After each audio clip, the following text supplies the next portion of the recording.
Hello, and welcome to Northwest Newsweek. I'm Haley Perot. Federal NDP leader Jagmeet Singh was in Thunder Bay this week discussing affordability. He says both conservative and liberal policies are too expensive for Canadians. And Singh also addressed the controversial carbon tax. Vasilios Bellos reports. It's the third federal leader to visit Thunder Bay this year. People need to know that things can be better, and I want folks to know we can tackle the big problems we're up against. NDP leader Jagmeet Singh continued his Thunder Bay trip on Tuesday with a stop at the local OPSU office. This visit was focused on affordability, calling the price of electing Pierre Poilievre too expensive for Canadians, while also criticizing Liberal leader Justin Trudeau for high grocery prices. Singh vowed that his party has a plan, including stiffer penalties against companies gouging consumers. A company or a series of companies make a benefit, that the penalty should be triple the benefit that they've made. So if they made $5 billion off Canadians, my bill proposes that we should impose a $15 billion sentence on those companies. So that's a real deterrent, so they do not rip you off. The bill Singh talks about has passed its second reading in the House. Singh also discussed the incredibly controversial carbon tax, which Conservative leader Pierre Poilievre said he wanted to axe during his trip to Thunder Bay in January. The Conservative push has gotten traction across the nation. Singh argues the best approach is to focus on big polluters, not average Canadians. To contrast us with the Liberals just want to go as it is, no changes. The Conservatives want to actually not only do they want to change the approach, they want to let big polluters pollute as much as they want. So think about the lakes and the rivers in the north. They don't mind if the big polluters pollute as much as they want into the lake and the water, into the land, into the air. Singh wouldn't provide specifics beyond that as to what an NDP carbon approach would look like. Vasilios Bellos, TBC News. OPP in Canora have announced a major drug bust worth nearly $750,000. A search warrant was executed last Friday evening at a residence on 11th Avenue north of Canora. Officers arrested one man and confiscated a large amount of fentanyl, meth, and cocaine. The estimated street value of the drugs is approximately $700,000. A quantity of cash and drug trafficking items were also seized. A 22-year-old man from Etobicoke is charged with several drug trafficking offenses, along with possession of proceeds obtained by crime. He remains in custody until his next court date in Canora. One person was sent to hospital in Canora early Thursday morning after a collision between a transport and a passenger vehicle. It happened at around 5 a.m. Thursday, just west of Canora near Burma Road. EMS and Canora OPP responded to the crash scene, and traffic was disrupted for several hours. The driver of the passenger vehicle was transported to hospital by paramedics with non-life-threatening injuries. The driver of the transport, a 30-year-old from Calgary, has been charged with careless driving. A Fort Frances councillor resigned this week after an Integrity Commissioner's report found multiple violations of the town's Code of Conduct. Councillor David Kircher formally resigned one day after the Integrity Commissioner's report to Council on Monday. He was sanctioned on 5 counts: disrespecting fellow councillors, conducting council business outside proper channels, harassing staff, interference with an independent body, and mishandling confidential information. Integrity Commissioner David Bogosian recommended a 55-day suspension without pay.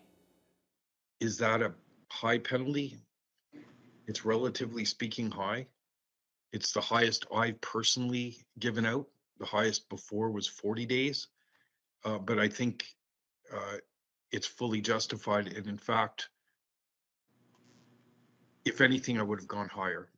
Everything that I have done and for which I've been criticized is motivated by my concerns for the town and my desire to ensure that council is always acting in the best interests of the town and its citizens.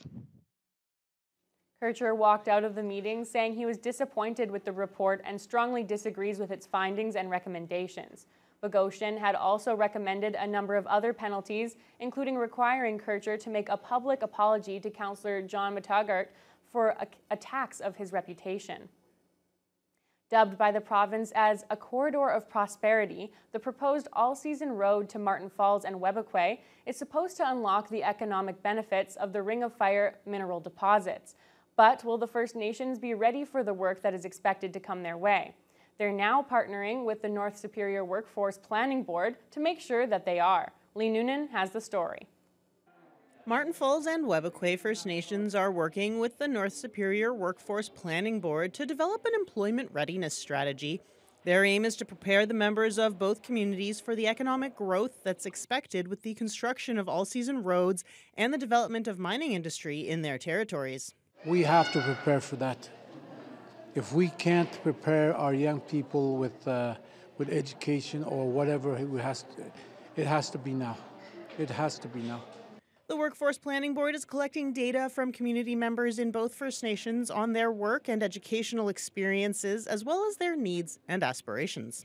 They face the challenges of getting training, and because they live in the remote community, it's hard for them to come out and live in Thunder Bay or wherever they choose to do the training.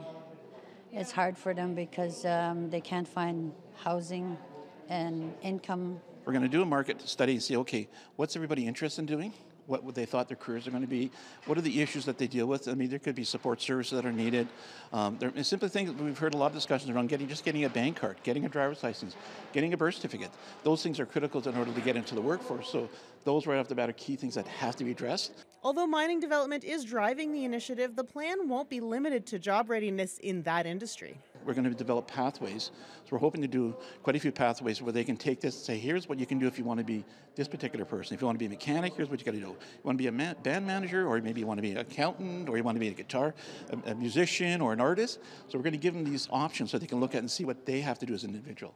In both Webbequay and Martin Falls, youth under 14 make up more than a third of the population, and making sure they have the tools to succeed in the workforce is a big part of the initiative. It's to empower our youth to get employed, and hoping that they could achieve what their goal is. More information gathering sessions are being held on reserve in various municipalities and at the region's high schools.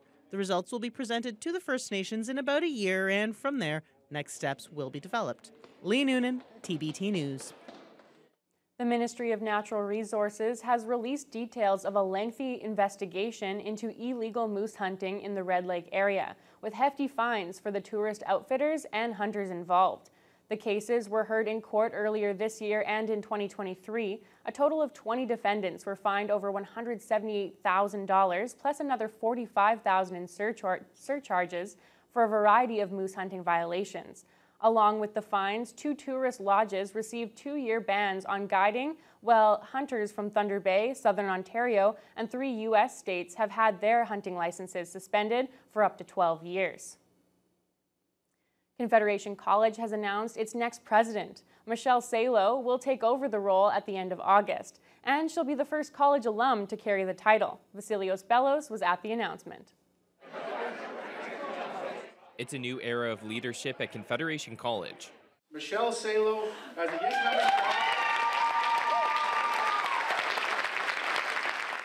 On Thursday, Michelle Salo was announced as Confederation College's next president and will be the first alumna to carry the title. Salo will take over at the end of August from outgoing President Kathleen Lynch, who's been in that role since 2018. The new president brings 3 decades of leadership experience, and she's currently the Chief Operating Officer at the college. There's a lot of things that you can do with a pathway starting here at Confederation College. Salo says the student experience will be her focus moving forward, and explains what she hopes that'll look like. I really want them to feel that this is a place of comfort where they can come here and get an excellent education, but also feel like they're supported by all the faculty, staff, and that we have everything that they need for wraparound services, and feel like they're prepared to go out into the world. Salo is certified as a professional accountant. Her career has spanned multiple industries, including manufacturing, healthcare, and post-secondary education. The incoming president talks about what it means to take on the role at Confederation College, being a graduate herself. Amazing to be able to show students who come here from the college of what you are capable of doing. It's really important that our students understand that it's not just where you start, but where you end your career. Incoming President Salo says international students will play a vital role in the future of Confederation College, as they currently make up about 50% of the student body. Vasilios Bellos, TBT News. It's time now for a short break. When we come back, the minister responsible for FedNor checks out the infrastructure needs in Red Rock. Really, this bridge is the economic future of Red Rock. So we do have there's a lot of plans on the mill site.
Thunder Bay Superior North MP Patty Haidu paid a visit to the Red Rock Township this week to talk infrastructure. She toured some recent projects and discussed the need for a new bridge to the community. Lee Noonan was there. Red Rock Council invited Minister for FedNor and Thunder Bay Superior North MP Patty Haidu out to the township to discuss infrastructure in the community, and at the top of the agenda was the Red Rock Bridge. We need a new bridge. So it's 80 years old.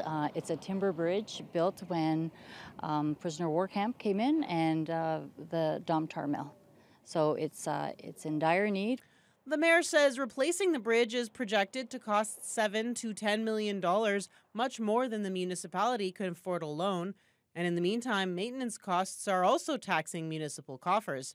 The township spent $300,000 last year to repair the bridge and expects to spend another $70,000 this year. Really, this bridge is the economic future of Red Rock. So we do have there's a lot of plans on the mill site, the old mill site, BMI Group, potential with RockTech and the lithium mine. They have other developments that they're proposing, and also the shipping port. So it's vital that we get this new bridge and that the payload is increased so we can get those heavier trucks getting over the bridge. Robinson says they've been going to both federal and provincial governments for help funding a new bridge with no luck yet.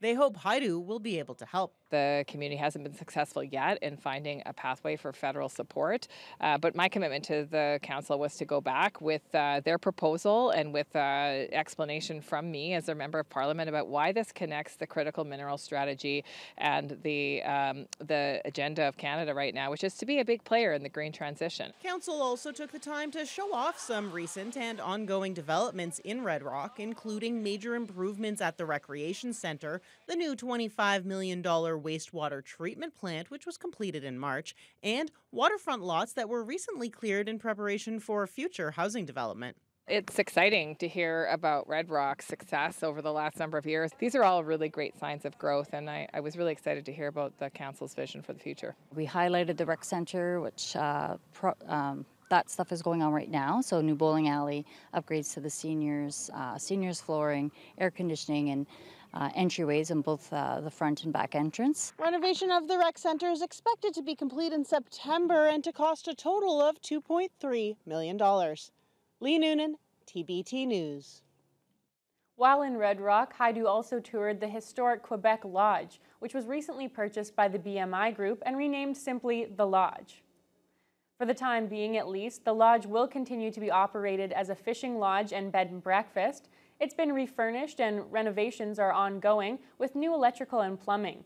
General Manager Emily Crack says she loves being in the space and taking in the picturesque views. It's very cozy to me, very welcoming. Obviously, it's very rustic. You know, it has a lot of history. It was built in 1937 by the mill executives, or for the mill executives. And historically, it wasn't open to the public until Ray, the previous owner, bought it. Individual or group bookings are now available at discoverthelodge.ca. Confederation College and the group of First Nation partners involved in building the Wasigan transmission line have announced their training partnership, as well as a few key details about the project. A news conference was held at the college this week where the signing took place. Jaden Billick has the story. After over 2 years of discussions, officials with NEWSWEEK and Confederation College gathered Monday to sign the official contract. It will allow for transmission line development training to be provided by the college, enabling over 200 jobs to be available for individuals in the surrounding areas who otherwise wouldn't have access. The college really works hard to bring our programs out of the college proper and into communities. So the individuals in the communities will have the opportunity to be trained right within their own community and then have viable jobs in the community, careers working on the power line. The 360-kilometer-long Wasigan transmission line project is worth upwards of $1.2 billion. It will be the new addition to the existing 230 kilovolt power line traveling from the Lakehead Transformer Station in Shunya through to the town of Atikokan and then up to Dryden. The CEO of NEWSWEEK, Peter Collins, talks more about the variety of skills that are needed. Well, we're looking at every aspect, from heavy equipment training to skills, anything that fits the project. So benefits would be immensely, not only for our region, but also the regions that we cross. And I think the opportunity and growth and economic spin-offs for the municipalities and then even the communities. The Ontario Energy Board's recent assessment of the transmission line found that the project is needed to increase electricity supply in the region west of Thunder Bay and enhance the potential for development. They also find that there are no better technical alternatives or route that is more preferable. As a result, the project has been granted a leave to construct. That means only the approval of an environmental assessment is needed before the project can go ahead. We want to thank CMO for being an amazing partner, and our friendship will continue to grow as the industry need changes and grows as well. They're working really hard to ensure that the communities are going to benefit from not only the power line, but the careers and the jobs that will come from that. Hydro One Senior Manager Alexandra Moskalik provided an update on the Wasigan project at the NOMA conference in late April and predicted that shovels could be in the ground as early as this fall. Jaden Billick, TBT News. Time now for another short break. After the break, we'll see how the Sioux Lookout Bombers did at the Centennial Cup. 3 Winkler power plays, and their second is a great chance. Scored!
The Sioux Lookout Bombers have wrapped up their first ever appearance at the Centennial Cup tournament. The team battled hard in their 4 round-robin games, but couldn't quite secure a victory. Their final game against the Melfort Mustangs began with an amazing save by the Bombers' star goalie. Joey Sadowski has the highlights. Oakville. As the Mustangs cut in, here's a shot attempt, loose puck, rebound. How did that stay out? Jack Osmond with a spectacular stick save, absolutely robbing the Melfort forward. And just like that, we are still scoreless with a beauty from Osmond. And the Bombers, they wouldn't let that save go to waste. 6 minutes later, a point shot goes off the end boards. 3 Bombers are hacking away at it in front of the net, and it's Sioux Lookout's leading scorer at the Centennial Cup. That's Owen Riffle, his second of the tournament, and the Bombers, they break the deadlock. Now dying second to the opening period, Sioux Lookout on the power play. Another shot goes off the end boards in front to Alex Lucas, and his shot goes across the crease, and Connor Burke is there to cash in on the wide open net. With 0.7 of a second left on the clock, the Bombers are up by 2, and here's Owen Riffle during the intermission. What a period for you guys. Take me through the goal. Yeah, it was a great period. We came out hot. It might be our last game, so we want to get everything we got with this group. And on the goal, it's kind of just a scramble in front, and I was able to put it home. Your goaltender, Jack Osmond, had a whale of a period, 15 saves, including an incredible stop with his stick. How huge has he been, not only in this game, but for you guys all year? He's huge. Like I said earlier, he's a big reason why we won, and he's made some crazy saves this game. I don't know if I've ever seen a goalie make those, so props to him. You mentioned it could be the last game for you guys all together. It's been a wonderful season. You won your league title. How hard is it now to, how important is it for you guys to try to go out in a high note? Yeah, we want to end as high as we finished our league, right? We won, and we want to come here and try to get a win, so that'd be huge, and finish with this group, great group of guys, so yeah. Now more than halfway through the second period, we're now tied at 2 until Alex Lucas, he was left all alone in front, and he snipes it low blocker's side. His second goal of the Centennial Cup, and his second point of the game. The Bombers, they retake their 1-goal lead. But a late goal in the second and an early one in the third from Melfort, and that was the deciding factor. The Bombers, they put up a heck of a fight in the final game of the tournament. Despite holding on to multiple leads, the Mustangs, they take the 5-3 win. Now, while the Bombers, they went winless, they still scored 10 goals in 4 games, and each one of those games were close. All in all, a fantastic season for a team that's only existed for 2 years. A spay-neuter clinic was held in Webequie earlier this month for the first time since 2016. It was part of an animal services pilot project launched this year by Matawa. Lee Noonan has more. Matawa brought Dr. Patricia Lecton, a veterinarian from Southern Ontario, up to Webequie First Nation as part of their animal services pilot project. It's been 6 years since any veterinary services have been provided in the community, and Councillor Harry Wabas says it was much needed to control the dog population. Over the course of 4 days, they saw most of the community's pets. They spayed and neutered 59 animals, gave 188 vaccines, and conducted 97 wellness exams. It shows that, there's a lot of people that really care about their pets in the community, Webequie is the first Matawa community to host the clinic, and there are plans to bring veterinary service to 6 more communities that don't have regular access. All Matawa First Nations have also hired animal guardians who will be trained to work with online veterinarians to give rudimentary first aid, basic vaccines, and medications. Bertha Ashpenaquescum loves that she can help other pet owners and take care of her own 5 dogs. It helps me with my mental health and as well for my kids too.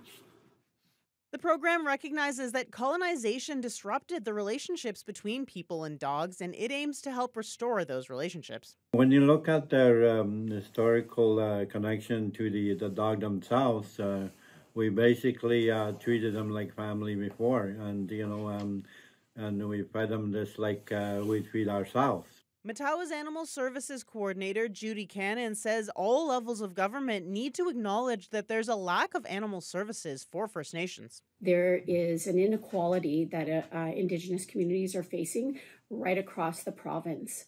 We really need to bridge that gap with veterinarian care and support, and also programs on how to keep animals and people safe and healthy in the One Health model, where animals are healthy, peoples are healthy, environment is healthy, and recognizing that relationship is critical. Cannon is advocating with the government to improve First Nation access to animal services and wants to see Indigenous people included in Bill 171, the Veterinarian Professionals Act, which is currently before Parliament. The pilot program will run until the end of March 2025. Lee Noonan, TBT News. A Rainy River First Nations youth was taken to hospital on Thursday after a serious incident involving a loose dog in Manitou Rapids. According to the First Nation, the victim was taken to the emergency room. They're now urging dog owners to comply with safety guidelines, which require all dogs to be tied up or kept within fenced areas, effective immediately. The First Nation is also reminding dog owners they are legally responsible for any harm caused by their dogs. And that's all for this edition of Northwest News Week. We'll be back again next week with more of the top stories from across the region.